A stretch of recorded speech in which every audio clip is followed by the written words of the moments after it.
And I'm going to turn off the AC.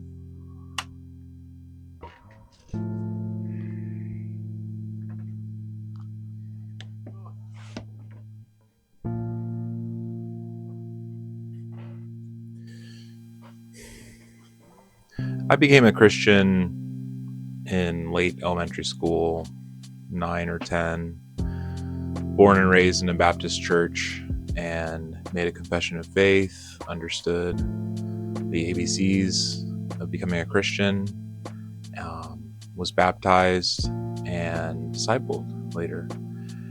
But it wasn't until much later that I decided that I wanted to be a musician for the rest of my life. In high school, I took saxophone playing more seriously. I eventually took lessons with a local university student, then with the university professor in high school. And then after making All-State and joining the All-State band, I was super inspired. I wanted to be a musician career-wise. I wanted to major in a university and study it.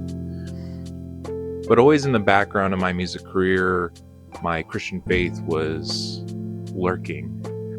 No teacher, either Christian or non-religious, ever really mentioned how other tenets of your life might affect music. Music was always something influenced by culture. And so you either played music, in reaction to culture, you compose music in reaction to culture, but nothing about religion or faith. I mean, obviously we have church music, but again, always in reaction to what is happening in the church, not anything really affecting the music making you're doing. Now, I think that's important that it wasn't brought up, and in some regards it was reactive.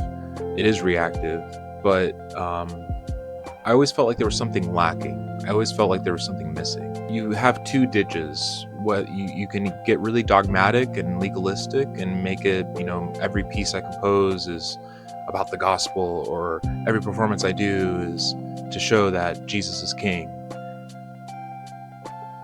But then you could also go on the other end that none of your music, none of your career performance is affected by your faith in the Lord, your relationship with God. And to everyone else, it seems like you are just another guy or just another gal, like that you are part of the world and you don't have any faith, or it's not important to your music making. And if you're watching this and you are a Christian, I'm sure you've felt like this in some way, that you're a very creative artist. You want to, for the glory of God, combine your faith with your craft and make it more fulfilling. And I'm here to tell you that the answer is going to be unique to your path and your journey with art plus your faith. And at the same time, it could be more simple than you think. I'm finding that it's a little bit of both, so that's why I'm a little bit confused all the time. Makoto Fujimura is a painter and kintsugi artist who has written extensively on his experience as a Christian artist. If you read any of his works like Culture Care or Art and Faith, you'll find him addressing the intersection of Christian and artist. In Art and Faith, he writes, "The Holy Spirit does not read labels. In other words, the word Christian used as a mere label does not mean anything to the Holy Spirit, who hovers near people authentically, who earnestly wrestle with truth, beauty, and goodness. Labeling as Christian what we have done does not necessarily mean anything." Now, I don't want to take this out of context. Fujimura is addressing works and not explicitly people. It is good that we proudly share the good news of Christ's death, burial, and resurrection, the hope of the gospel for a new life and a life after death. At the same time, we can't expect that just because we label our work as Christian, that we can expect some sort of different result by the label alone. It's not a label that we want to express our faith through our work, but the person of Christ, the Godhead 3 in 1, the living God. It's not a label or even our own power that we might be a Christian artist, just like it's not our own willpower to be a Christian at all. It's Christ's free gift to us in grace by faith. In 2 Corinthians 12, 9 through 10, the Apostle Paul writes of his encounter with Christ. He said to me, "My grace is sufficient for you, for my power is made perfect in weakness. Therefore I will boast all the more gladly about my weaknesses, so that Christ's power may rest on me. That is why, for Christ's sake, I delight in weaknesses, in insults, in hardships, in persecutions, in difficulties.